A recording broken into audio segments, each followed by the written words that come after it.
Thanks for joining us on the couch. Hey, y'all. Happy Monday. Today is our first episode of February, I believe. And Better pronounce all those syllables, girl. you know, I hate the month February because I never really knew how to say it. Just like it's hard to say my name. Like my birthday's in February, so I always hate because I always have to say it a lot. But then also my own name, Alexia, Clincy. Sometimes that gets funny. So I'm like, dang, this shit hard to pronounce. So I've gotten used to with work stuff having to be like, hello, my name is Alexia Clincy. Or when people hear my narration stuff, if I have to ever do work like that, which I haven't had to do in a while, then it's like, dang, that doesn't sound like you. It's because I'm a mush mouth in real life.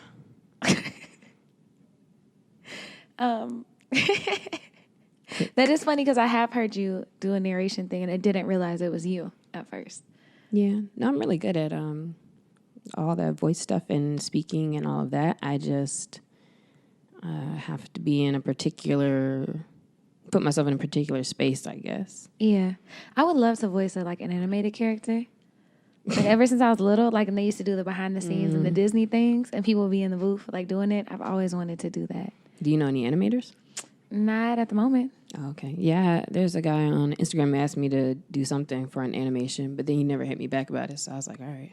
Oh, that's cool. Yeah, so that is fun doing stuff like that. What are you talking about today? So today we want to get into, we had Get Your Shit Together December. January was a lot of, I think, hands on the ground working, getting into a lot of the things we were talking about, wanting to focus on in 2020 and in a new year. And so now as we're kind of moving through the year, quick as hell, some people said January would seem so long to them. To me, I'm like, all right, I thought we just started last week. But everybody feels different, depending on what's going on. But now that we're moving into February, it's like, all right, how's things been shaping up and all these plans and, productivity talk we're going through. And I've been really excited lately because I feel like I've completely been moving forward and progressing through all the plans that I've been making as far as business development and how all of that is moving along. And so for me, I guess it was almost like I was talking about that and all the different things that we're working out with work stuff. And we came to a conversation around just how do you make those things happen while you're in the thick of it, if that makes sense, especially when it comes to transforming to a next step, whether that be being a contractor to having a team to being more of the director or removing yourself from working within your job. And in other spaces as well, I would say too, whether you're at a job, but you also have your business or something else going on. And how do you transition those things while you're still having to do other work and get it to a place that is more where you want to be focused. So that's kind of what we're going to talk about today and use our own experiences in that conversation. Yeah, I've been inspired because as long as we've been doing the podcast, we talk about business and sometimes even help hold each other accountable with things that we're doing. And it's been really dope to but to be here and watch. You said sit back and just chill. Like you just watching me. Exactly, that's creepy. But to be here with you. To be here with you and hear the things that you say and where you want to go, the direction, and then to see you do that shit and to see it come together is really amazing to see it. And I think that it's important for people who are working on building their own businesses or brands or expanding out into passion projects or doing different things to understand what some of that looks like while you're still maintaining all of these things. It's really easy to be yeah, grow your business and here's 10 ways if you just have capital and you're just putting it into people and all of that. But if you're feet on the ground, doing all the work also is really powerful to think about what that can look like. And I think that's where I am with my business is it's just starting to bloom into that. And I think yours has bloomed a little bit further. So it's cool to see and maybe talk through some of those steps and what that has looked like for you because it's been successful. Well, I think maybe the biggest thing though for me was deciding what I wanted it to be because this whole time working and I always have some clientele or some work to be doing, but it's feeling kind of man, I'm getting at a point where it's hard to scale. You can't really scale and get so much done if it's you or if it's you in a small team, or really it's with the absence of certain processes, or is it processes? It might be, I don't know. But it's that, and because I couldn't get clear on what I wanted it to be, yeah, I could have goals, and yeah, I can be working and still trying to pull in new clients and stuff, but it wasn't fitting into a specific direction. And I kept going back and forth a lot because I'm also very much like, oh, I don't care if it was this or that, you know? And so it's like, do I have to define something? But again, it really was that, you know, all of our talk about knowing what the destination is to actually get to it. You know, I was working, but it seemed like it was much more busier work and running in circles work than progressive work. And so deciding, though, also is kind of funny because I don't remember what exactly inspired it first. I feel like in the last few months, because I've been looking for that clarity, that I just started to see things happening and then say, oh, I see the positive in this, and then in that, and then this, and then like, oh, it all sparked together. And so for me, that would be that I was starting to expand out with my contractors to delegate more. I was like, man, I got to delegate more. And I started working on like some operations manuals so I could give away certain little tasks. And then I was like, man, I need more people because I don't want to have a couple contractors who are doing too much also. Yeah. And then it's like, it doesn't work either because I'm making other little me's that are ineffective versus an effective overall organization and group. And so I don't know why I was keep bringing more people in because at the time too, I was like, man, obviously I need more clientele and need more overhead and all of that. But the way my contractors were working is monthly. So they'll invoice me at the top of the month and then I'll pay them. So it's also like, all right, I had, you know, if I'm a month, you know, and I'm hiring somebody, and it kind of forces you to do what you got to do. So I'm very much also a burn the ships person, and where once I decide like, all right, like we have to have these people, then I have to hire them, and then I have to make that money, and we have to grow. And so I think a lot of the decisions that I ended up making were forcing me to have to act more. Got a new space too. So between having a new space and between starting to pull in more team and the right type of team to help me do systems instead of pulling people in to do work, now we have it where people are starting to get on the same page and they start to feel like, oh, this is really an agency. And conversations that I had where I started to notice as I started to depend more on the people who are working with me, I noticed that in conversation with one contractor or one person who works with me, we'd mention another person's name, or I would, and then I'm in another call and I mention another person's name, and I'm like, hold up, does it make sense for us to all be together in the room? And then that's what kind of got me to the idea of the agency, and then watching Living With Yourself. Is that what it was called? Life With Yourself or Living With Yourself? The Paul Rudd joint that's on Netflix where he had another him, and he worked in an agency in there, and I remember watching it, and they were all around the table talking about marketing ideas for a client. I'm like, why don't I do that with my clients and like get ideas and get everybody involved in everything? And I remember at a marketing group I used to work with that was called Ghost Note Agency. And I thought about how they were structured. And I thought about, oh, I like that structure. It was 5 guys, maybe 4 or 5 guys. And each was a principal of it. But one was like the design guy. One was like the go-get business guy. One's the, focus on this and that. And seeing how they grew their team. I was like, oh, maybe this could be an agency where I'm not even just depending on myself for the strategy, but like everybody's helping with strategy, getting things more into place, knowing each other more. So it's not like I'm just talking to you and you're doing this one thing, or I'm talking to this person. Now they're actually just like all knowing who all is working together with me. They're starting to work together more. And overall, it feels like it's developing more of a culture.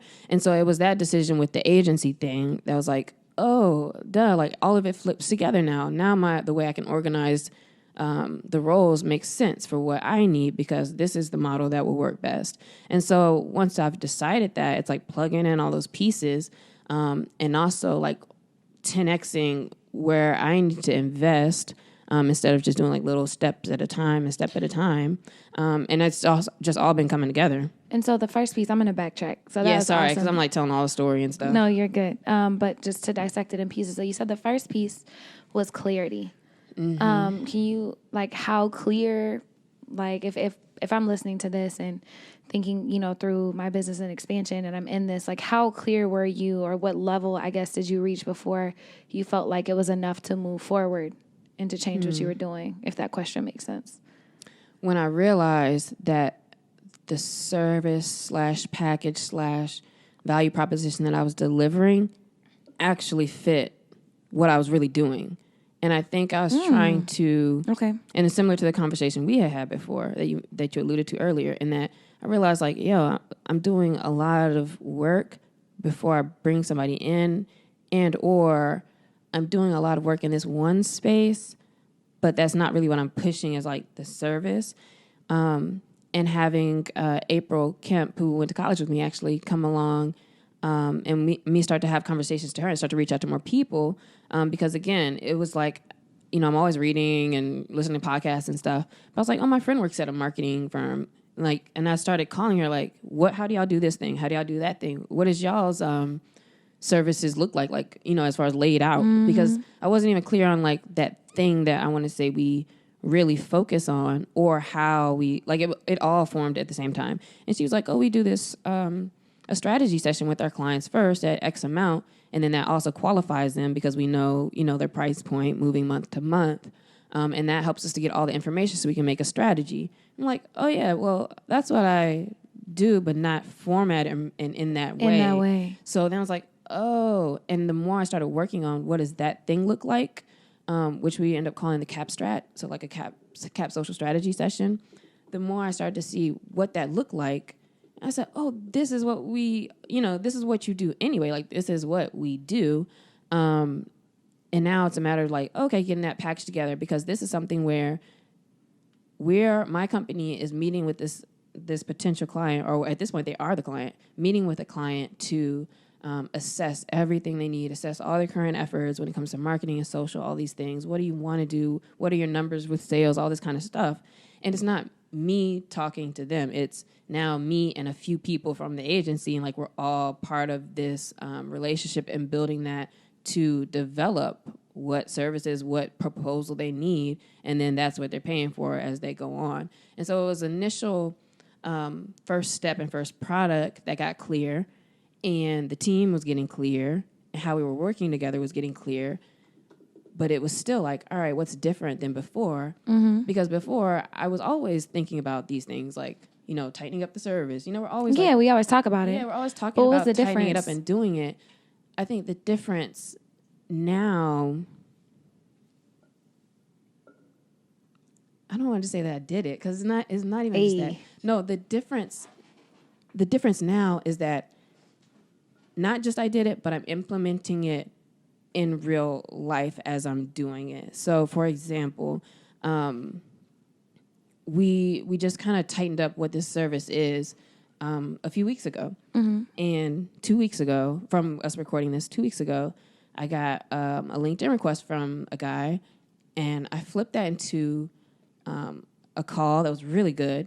And I was thinking, like, dang, like, this would be the perfect person to sell what we just created, or what we're working on creating, right? So we're still working on it. So it would be the perfect time to flip this into that service. But I don't have the one page of that. I don't have the deck. I don't have the this. And so before, I would shy away and like I wouldn't have did anything with them, or I would continue to have sold them what we were doing previously, which would have been fine, but not as effective. It's still in the same system of me doing this and that, et cetera, right? And so, but this time I said, you know what? Like, I know I don't have all the official stuff like that to show them or packaged up, but I emailed them. I was like, hey, this is one of our first services that we do with people. It's the cap strap. We do boom, boom, boom, boom. The fee is boom. This is what we do to set it up. Boy, they emailed me back and was like, all right, like, cool, like, let's start. And I was like, oh, I didn't have to have it all planned out perfect, because I knew what it was. Like, when we knew what the process would be, but it wasn't packaged, right, to show. But they did. They were like, yo, well, can you tell us about previous ones and other stuff? And in my work, I have done all the things that go into this session. So I do have things I can still show them with clients, all of that. But I was able to then turn that LinkedIn request from 2 weeks ago into a client that quickly. And I spent 2 days stressing over the email to send them, because I was like, what am I really going to say, you know, without having like all these cool attachments and stuff. Yeah. And when I finally sent it, and I even talked with April, shout out April, on the price. And I was like, man, what about this? She was like, I don't know, man, go up. And I was like, fuck it, you right. And I went up, and they were like, oh, okay. So again, it's like stepping out into where you want to be, versus like waiting to get it right and like feeling like, oh, I'm not there yet. And it's like, no, that's how much my services cost, because we did a cost breakdown of all the time and the meetings and the hours that contractors will put in and make it make sense. So that like, that's how much it should cost. Don't feel bad about it. I think there's a bunch of gems in that. I think some of them, the one is like, don't wait until everything is perfect. Mm-hmm. When you look at a lot of these companies, they get funding from venture capitalists, or they get these huge, they don't have shit, bro. They have an idea and a dream. And that works a lot easier for, certain people. Y'all know who I'm talking about. But on the back end, I think the difference is like, okay, so you can get that initial investment in things with just an idea and selling a story. So if you can tell a story, if you can make it look good, people will buy into it. But the difference is you had already done all the back work, so that there's a lot more confidence. And when people actually bite, like, you can back up the shit that you're saying and that you're doing. Exactly. Like, that's the difference in, I would say in the last month, the biggest difference in the work is having excitement about it, because I'm clear about it. And because I'm clear about it and what things cost, what things mean, what things will take, how long stuff will take, it is easier for me to be confident. It is easier for me if they had said, well, what about this price? Well, I got to take half of this stuff out because boom, yeah, because I know what it costs. Or we're not doing it because you're not my target client, and keeping it moving. And I think it's easier to do that when you're clear and you understand like how you put that together. And I think knowing what you're worth, so doing that breakdown of your time and also thinking about all those things that go into it. So I'll just give another example from like personal training or like yoga clients and things. They'll be like, well, why does it cost $80 an hour at least? Yeah. Like, like, fool, you don't think I'm driving there? Like, I am doing the playlist. I'm planning the flows. I'm thinking about you personally. I'm literally doing all of these things. And people are like, they just look at the hourly cost. But if you don't understand the value of something, like, it's okay for people to opt out and not pay your price as long as you know what you're worth and you're okay asking for it. And shout out to April. Because you're only going to lose if you keep it low and then you're doing all this work and it's like, for what? Like, you're barely using that to put the gas in your car. And so that's when it's like you need to reevaluate. And that's why I was at that point where I needed to reevaluate, all of these things, because like, all right, I can't continue in this way. And another thing, too, is with that excitement and feeling more confident because I'm clear on what we're doing, it made it easier to take action. And as I'm taking more action, and like I hired a couple more people in the last week, too, and having a few more I need to bring on and other things I'm still working on and all that, right? So as I'm excited and as I'm acting and moving, I'm also actually putting way more time in on work. Yeah. And effortlessly, I would say. And that, before, and we talk about it in previous episodes where it's like, man, like, it's always like, I want to do a little more. I want to do a little more. In my January, in my planner, I think a lot of this probably has to do with the workspace too, and really trying to focus in while I'm working. But now in my planner, instead of it being like, 2 hours, sometimes billable, hour, 4 hours, 2 hours, and then nothing, because by Wednesday I'm like, like so tired. It's different because now it'll be like 4 hours, 5 hours, 6 hours, 6 hours on a Sunday, 5, 4, 5. And so each week in January, it went from, like 14 billable hours to 25 the next week, and then to, 50. And then it kept being more. And it was like, oh, but I don't feel necessarily like I'm being burnt out. I feel like, oh, this makes sense because it's time that I'm spending doing things like talking to my people, or it's my delegating, or it's me going over something that they're working on. And it's not like 500 hours of me doing every little thing, although I still am. So even in my organizational chart, it's still Lex in charge, but then it's project manager, which is in charge of me, because I'm still the account manager. So it's like really April, like, and April's my project manager. Well, it's really like she's in charge and she's running the thing, which I need. And so it's understanding too what my weaknesses are and making sure the right people are around me, because I needed certain accountabilities and help with, setting the timelines and sticking to the resources and stuff like that. And so now being clear on, man, I'm this person, this person, this person. It's, all right, how do we transition and transition me out and transition me out and transition me out until I'm really just, agency director and, all the roles that comes with that, which doesn't mean it's any easier, but it's not so nitty gritty with everything. Yeah. And I think that's important. And that's super dope. So you talked about getting clarity and then building your team. But like, while you're here, so you're still doing all the work from your business and for your clients and all these things. Like, how do you know, like, who, then we talked, I guess, a little bit about building a team is like who to hire and things like that, but you're also simultaneously building the system. So how did you think through that while you're still working every single day, getting your hours and making sure that your people can get paid? What do you mean? Like, how did you build those systems so you're in your Develop business? like operations manuals. But how did you know, like, like why, when you're in it, like, how did that come about?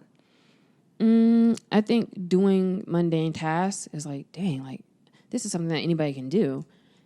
And realizing like I have to take the extra time. So, and again, I think that at a certain point, you should get to a point where, man, it doesn't feel like I'm doing so much effort to like have a business. I think you should get to that point of more flow. But I 100% think that it is very uncomfortable and that you do still have to go ham and go extra at that point that we're talking about, where it's that transition. Like, it really is growing pains, and it really is one of those like work harder things, because I had to do my work more slowly, so I could record what I was doing as I was doing it. And so now I'm like, this is so easy, but it's like, well, why can't I just tell the guy who's my digital media manager for this other project, why can't I give this to him? Because he doesn't know about this client, because he doesn't know what program I used to do this. Like, because if I say schedule this content, he could do it however process he wants. It's not cohesive. As an agency, he hasn't had any part of understanding what the other clients are to transition easily and all that. So now it's like, all right, I took the extra time, screenshot, step 1, go here, 2, do this, 3, do this, 4, be mindful of this, 5, this, manual it out the way it should be done, giving that to them so that, okay, this is a manual so that as I put people in this position, this is everything you need to know. And because it's more agency oriented, it's not based off of me having to update you on, oh, here's this client, we do all of this. Like, everybody kind of has more familiarity with everything going on. But now you can focus on this, that, whatever. But it really was extra time to write down and to document what you're doing as you do it. No, that's been helpful. And she's done that with a lot of Carlie's couch stuff. That's inspired me to do it with a lot of my things. So like eventually, be able to hire someone to do the editing and all of those things. But it's very helpful. And I think that that's a step that a lot of business owners miss. Like, in being a solopreneur, you do everything. And so everything lives in your head. But then how can I help you if I don't know those 12 different things that are in 12 different parts of your mind and not in one place? Like, it will take a lot longer for you to teach me how to do those things. And you're still doing the work. Exactly. You're like doing it with them, or they have to wait for you to okay it, and which may be part of the process still, like with them getting acclimated, but it's like, man, like really you're still holding the weight of that task. And I think that's why it's important to start thinking through these things. Like, if you do want to grow and do what's the easiest things to hand off? What's the easiest things to hand off, but also like, if you're letting go of those things, like how much headspace and how much time do you have to do the other stuff, the strategy, to go out and get the people, the sales, because it's your business. Now I could answer my LinkedIn instead of letting it sit there for a month, like I have been doing start talking before. to other people. Exactly, yeah. And now that so in the same way that we were like, oh, well, we do this and sold that service, they immediately were like, okay, send the invoice in the agreement and getting them that. But now starting it is also a great opportunity that, because I've brought them in this process we're creating and want to be, now our first initial session with them isn't just me talking to them. So it's like, oh, they know, like, we're just going to hit you about everything. You're the one in charge of everything. Because they even asked me, like, oh, are you going to be the point person? And I said, I am for now. But we're about to meet all the other members, and you're going to end up transitioning at some point. Oh, okay, cool, yeah. So with our first meeting, we had a video meeting that was a couple of hours long for strategy, and it was me, and it was our project manager, who also works at another marketing firm in a different state also. So she has that knowledge of strategy and creative. And Marquise, who listens to the podcast. Shout out to Marquise, but he's also a contractor who does some digital media management. And so now we had our questions that we had sent to them, prep for the session, so they can have info that we need. We had reviewed, we talked about it, we talked about our ideas and stuff, and we're able to come into a first meeting with not just me and not just me thinking about all that, but everybody in there. Social mafia. Yeah, we had the agency. So it was an agency meeting. From there, everybody get their notes down. We'll come together for another meeting on strategy, what we can do from what we got out of that. And so people are more informed. People can have more ownership with this from internally with people that I'm working with.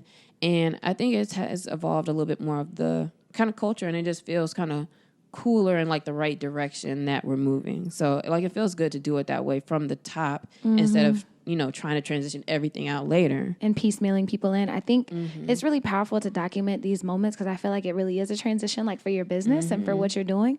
But also it's powerful for people who are, you know, thinking about that or ways to expand their projects and bringing things together. Also being able to have more people at the table because if you're listening to a meeting and to your clients, like you hear one thing, but if you, me, and 5 other people are listening, we all hear different things. And then when we can meet up after, all of our heads together and the ideas and, oh, I already have a connection who can do that. Like it's so much more powerful. Or like Marquise in the meeting, like he brought up a fire idea for a concept, and I was like, oh snap! Like that's the thing. Like I don't need it to be all in my brain for everything. Like you guys have such good ideas that you're bringing in as well, and so it's just refreshing to do that because you're letting people. Like it's not like, okay, you just sit there and just push play or push go on all the posts and stuff, but you're coming up with creative too and being part of the process. And I think it's just important also to note that you just have to be able to actually implement and execute. And I'm very confident on that side. It's just now I feel like I have a better process for being able to do so. And so I say that, and I want to be clear about that because I don't want it to be like a fake it till you make it. It's not that. I've been doing this for a while. And it's getting the structure together that makes it make more sense. Like, don't play you, girl. So we got all these ideas. We got all these people. I have all these creative people and strategic people in my purview that I can use for this project, which is going to be so exciting.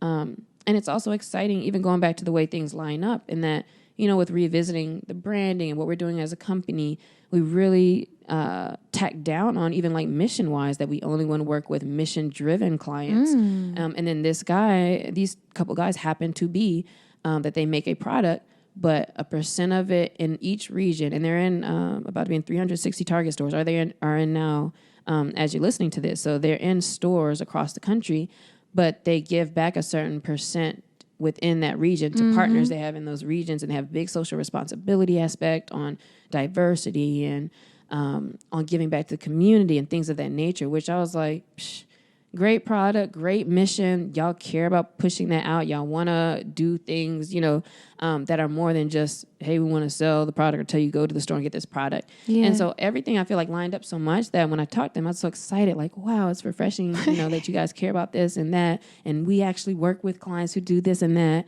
And it just made sense. And so, again, that's back to the clarity of even just what do you stand for, who do you want to work with, all of those things, man. I think you just know when it's like sucks working with certain people or in certain systems, and it's just like, man, how can you change that or evolve it? And I love that you use the word refreshing so much because I don't think people think of work like that and thinking of work can be something like that. But if you're doing something that you love or you're in a space that you love and working on that, like figuring out a way to set up these systems and develop your team and your task and that in a way that it can be refreshing and you don't have to feel drained like doing work. And it might not look like being an entrepreneur, but it might be, you know, something at your job and the way you can set up those systems that help you succeed and inspire you and allow you to free up and do things that you care about versus just nonsense that you don't. Yeah, and I think that overall, again, as you start to see progress or as you see results, that's what's perpetuating, like, oh, I have more energy. It's easier to get up, you know what I mean, in the morning. Or I'm excited to stay up later and work on this because we have this meeting tomorrow because I just got a client yesterday. Like, so it's a different, I think, perspective and a different fuel to where it's more so like, oh, this is easy. We are doing this. Like, we can do this. And just making it happen and going all in with it. And again, I mentioned before, taking bigger steps or preparing yourself to be in a bigger place instead of me saying, well, I can hire one person and give them more work. Like, no, get more people in, or no, get this space where to do what you need to do, or prepare yourself for those steps that you have to grow into, because then you have to grow into them. No, I love that. And I think, first of all, thank you for sharing. I think it's, like I said, such a cool space to be in, to see this like transition and to be able to watch it very non-creepily from the outside in a very supportive, loving way as you know, are growing. But there's so many things you can glean from your friends and from what they're doing and where they're at. And it just sharpens and makes it better. And I know that like our conversations always make me better, especially around business, and sharpen me on like, oh, I can think about these things. Like we were talking through an idea for my stuff. So y'all be on the lookout 2020. Got some shit coming. Right. I mean, but that's how it is, though. And I think that when it clicks, it kind of just clicks. And I think it's okay because, like, again, we said we've been, we're always talking about, like, oh, man, we want to be more of this or do more of this, or I kind of want to go this direction, but you're not sure how it looks. And I think that's okay because if you're aware that you're looking for it, like, as things come together, like, it'll click. Like, you might be like, oh, like, this is what I do, or this is what my service can be, where it feels like what I actually do and what I say I do and all my stuff, like, it makes sense and it feels good. It's what I want. And like, as it clicks, I think you naturally, in the same way we were talking about, being yourself and everything being better when you're just acting authentically, it's like, oh, this makes sense now. And so it's easier. And I think sometimes if there's too much pushback from stuff that you're doing, it's like, it shouldn't necessarily be that way. Yeah, and not forcing things, just like we talk about don't forcing relationships and things. It's also not forcing business. Like if you start off and you want to be a painter, but everybody keeps coming to you for fashion advice, like maybe listening to what's going on in that too. Mm-hmm. Yeah, I don't know if my mic's on. Hello. Mine. Oh, there it goes. There you go.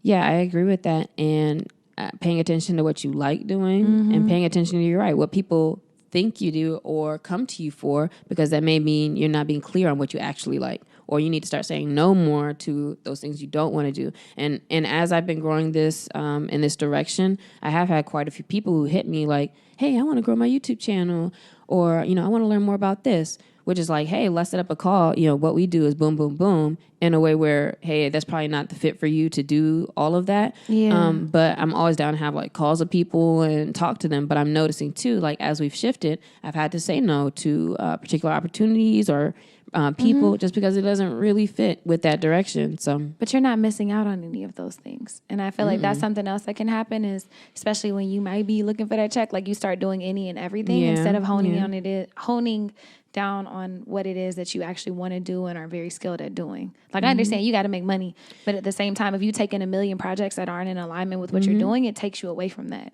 It does. Yeah, it does. And again, I can't stress strongly enough that sometimes you really do have to burn like the ships behind you and make it happen. What does that mean? Because you said earlier. Oh, so burn the ships as in SHIPS. Because I think we talked about it one time, and then in the notes is, I don't know what you had wrote down, but it was something else. Or in the caption, because it maybe captured it funny. It was like with the shits or something. I don't know what it said. But burn the ships is the concept that, hey, if we're in our ships, me and my army, coming to this new land we're about to take over. And we get off and you burn them bitches because we got to take over. Like we can't hop back in. We can't go back home. No plan B. No plan B. So we had to burn the ships and like we here now. So let's make it happen. And I think that that's something that you just have to do. I like that. This week, though, we want to shout out our friend, Nanero, an active listener. We actually read and talked about her comments in one of the last few episodes.